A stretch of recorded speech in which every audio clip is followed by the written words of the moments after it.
Assalamualaikum warahmatullahi wabarakatuh.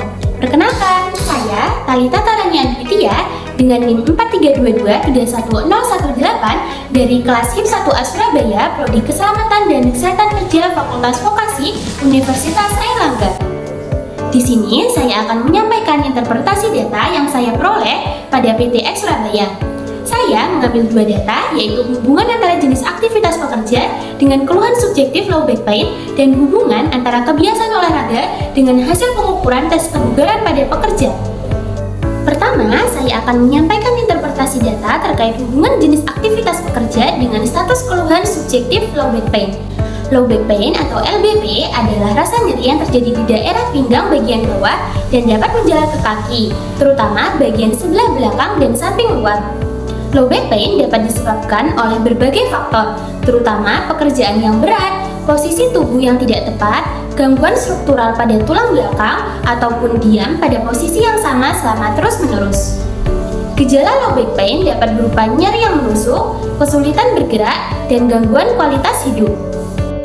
Pada data pekerja di PTX Surabaya, terdapat total 80 pekerja dengan dua jenis aktivitas kerja, yaitu aktivitas duduk dengan aktivitas berdiri, di mana pekerja duduk sebanyak 42 orang dan pekerja dengan aktivitas berdiri sebanyak 38 orang. Dari 42 orang pekerja duduk, yakni 33 atau 78,6%-nya memiliki keluhan nyeri punggung atau low back pain, dan sisanya sebanyak 9 orang atau 21,4%-nya normal.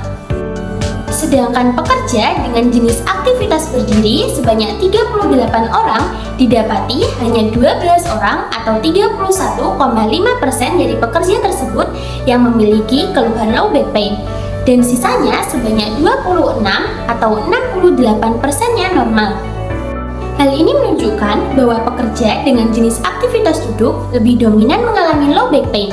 Hal ini dikarenakan pekerja dengan aktivitas duduk akan cenderung bekerja dengan posisi yang sama secara terus-menerus dalam kurun waktu yang lama, sehingga dapat meningkatkan resiko terjadinya nyeri punggung atau yang disebut sebagai low back pain. Berdasarkan data tersebut, terdapat rekomendasi yang dapat saya berikan, yaitu yang pertama, perusahaan dapat memberikan kursi yang lebih ergonomis bagi pekerjanya. Diharapkan agar pekerja dapat bekerja secara nyaman. Yang kedua, pekerja dapat melakukan peregangan otot ringan secara berkala setelah kurang lebih 1-2 jam bekerja. Lalu, data yang kedua, saya akan berfokus pada hubungan antara kebiasaan olahraga dengan hasil pengukuran tes kebugaran pada pekerja.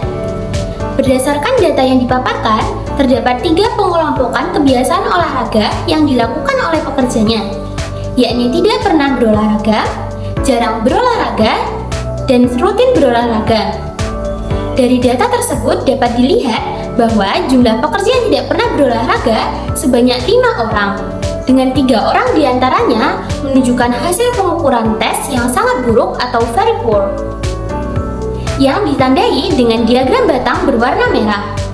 Adapun pekerja dengan status kebiasaan jarang olahraga, yakni sebanyak 46 orang, dengan 18 pekerja diantaranya memiliki status kebugaran rata-rata atau average yang ditandai dengan diagram batang berwarna kuning. Sedangkan pada pekerja yang memiliki kebiasaan olahraga rutin sebanyak 29 pekerja, terdapat 24 pekerja diantaranya yang menunjukkan hasil tes kebugaran baik atau good dengan keterangan diagram batang berwarna hijau.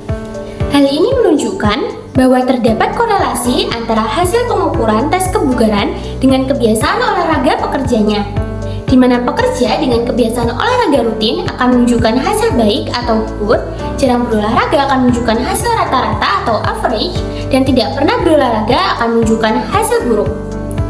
Berdasarkan interpretasi data tersebut, terdapat saran atau rekomendasi yang dapat saya berikan, yaitu 1. Diterapkannya kebiasaan jalan kaki ke kantor apabila jarak tempuh dari rumah dengan kantor adalah dekat.